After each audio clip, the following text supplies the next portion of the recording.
guys, how's it going today? This is Saber's Bushcraft, and we're about to do a 6 month, so not really too long term, but semi-long term review on the Hults Aneby 20-inch hunter's axe. I polished the pole on this.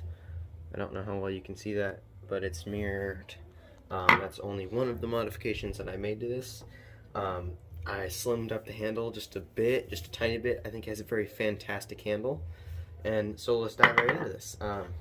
So it came with this leather sheath that I currently have on it. But one of my issues with the sheath was that these straps come loose very easily. Like if you have it set amongst things and something's like just resting on top of it, it will pull those straps out.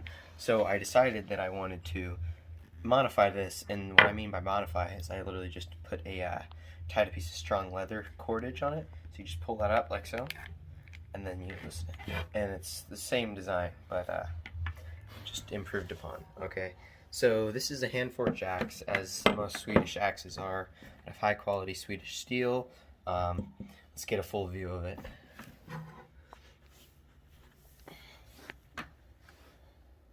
Alright, so 20 inches, like I said, it adds about 6-7 inches on conventional hatchets, so it's a small axe, but it's great for, you can do some small felling, limbing, processing of kindling, things along those lines. So it's really fantastic. So it came out of the box surprisingly sharp with a nice little polish on it, which of course over my 6 months of using and sharpening, I have sharpened it probably 100 times. So that factory sharpen is now gone and replaced with my own sharpen. But the factory sharpen was very nice. One thing I did is I steepened the angle a little bit, well, I don't know if I brought it back, but what I wanted to do is just take a little bit off this corner that goes across like that, just to make it, instead of like, it was very nice actually.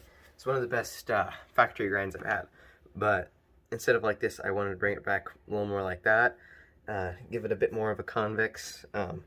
So as soon as I got this, the first thing I noticed on it was these ridges, and that's something you get in the Grand Fours hunter's axe as well. And what that is, that's not actually defection. They add those for grip when there's blood and stuff on the handle, because with the polished pole that comes with, it's not really polished, it's just ground off from the traditional hand forged look. They just grind that off on the corners and around the top to get it, so it cuts smooth through flesh, specifically deer or other animals that you're going to be processing. This is a tool, remember, not weapons. I try and teach that to everyone who's getting into this kind of stuff, because there's kind of a stigma that comes along with axes and other tools like knives and things like that, that they're all weapons, and there's specific knives that are meant to be weapons and specific axes. But just like with guns, you have a Glock is meant to be a defensive or offensive weapon.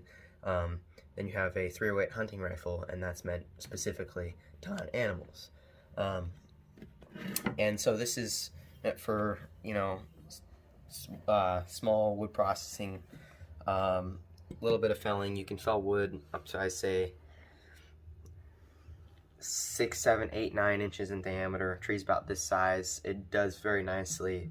I really love it. The grain orientation on my handle came fairly straight. It doesn't, so one thing, you want it to be vertical. That's the best you can get, but as long as it's not completely horizontal, and as you can see, I'm at an angle like that, so it's mostly vertical. This is a pretty nice grain orientation. I've seen better, but I've also seen way worse. Like, some of the Husqvarna axes have had the straightest grain I've ever seen, but they've also had some of the absolute worst grain that I've seen at axes. So you really, that's a variable. It's not like a synthetic material that they can just make perfect every time. And it does come with the stamp right here, the Hults stamp. Hults makes the exact same one, with the same head and the same handle, but just stamped Hults instead of Bruk.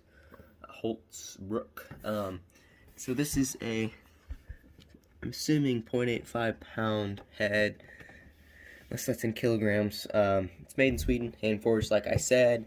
One thing I did do is, if you could bring it right over here, along this line, there was a real defined ridge that I wasn't a huge fan of for when you're holding it, because the axe head itself is seated up here and not down here.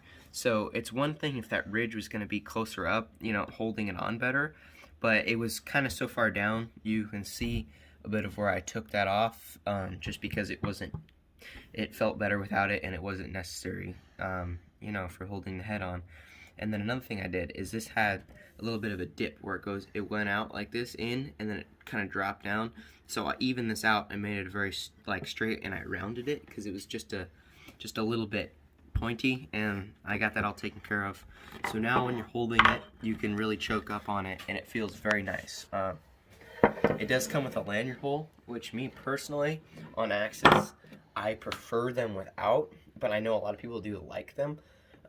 My reasoning is that especially when it's coming to an axe like this, where it's just the very border of being a two-hand axe, I much prefer them without a lanyard hole, just because when you have your hands right here, and it's like so important that you have a good grip. It's always important to have a good grip with an axe, but especially, you know, when you don't have that much room to work with, it kind of feels like there's a bit of literally a piece missing on a handle. But otherwise, this is one of my favorite handles on an axe that I've ever had. I'm a huge fan of the Grand Force axes handles as well. This is very similar in design as far as like the cheeks on the axe head, and the handle design is pretty similar, but they do have a little bit different design, and it's for different, you know, you like what you like, and I'm really enjoying this axe a lot. So right after this, we're going to go ahead and do a field test of, you know, getting some work done with this, some camp chores in my camp that I have down here. Real quick, I'll show you this. You got quite a bit of mushrooming on top of the axe head, and they have a nice wooden hickory wedge in, and then they have a circular wedge which puts pressure from all sides. So really good job overall. I'm enjoying this axe a ton. Thank y'all for watching, and we're about to get out to the field testing. Just clearing up some of this stuff that's going to be in my way when I'm right in the eye, wood chip. Always wear safety glasses. That's what wise men have said, but I'm not too wise. So we're going to go ahead and get started on this tree.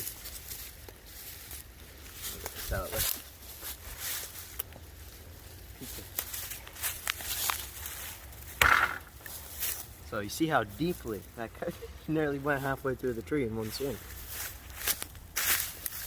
This is a small guy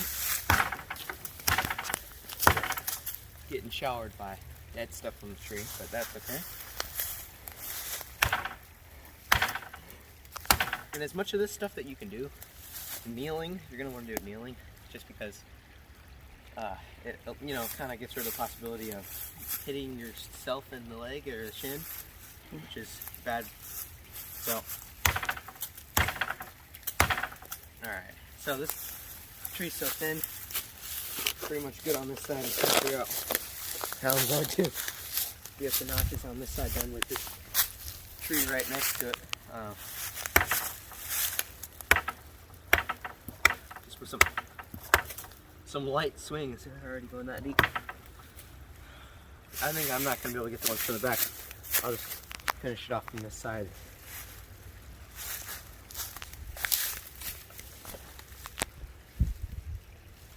From this angle? No, that's not going to be a good angle. That's not what we're looking for. Okay, go,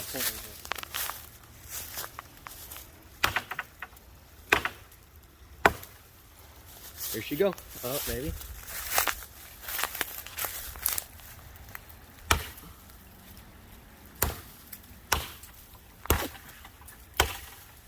It's caught up in these trees over here.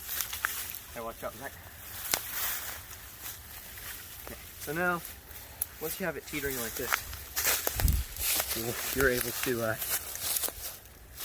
go through and just, God, it chops deep. Okay, watch out. Perfect. Wrangler Star always says that the experienced axeman, or I'm not sure what term you use, would never strike down onto something like that, because once you inevitably go through the log, you're going to stick your bit into the dirt and dull it exponentially, and then you have an ineffective tool. So I'm going to show you guys, well, at least what I know is the proper way of doing this is where you're swinging through, so that when you go through, it just swings between your legs like that, and you can bite real deep. And so if you see how deep that bites into the wood, it's ridiculous. It's ridiculous. And you want the width between your two chops from each angle to be about the width of the tree itself, or whatever it is that you're cutting. So that's why I'm not opening it up that much.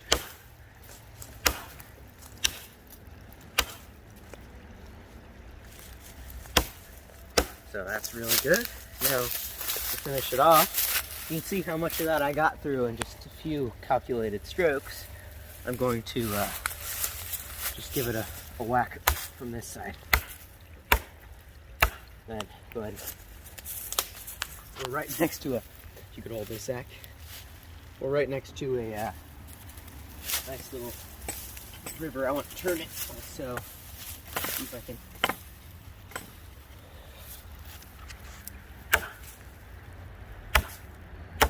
I'm trying not to strike into the dirt here. I'm at a bit of a weird angle.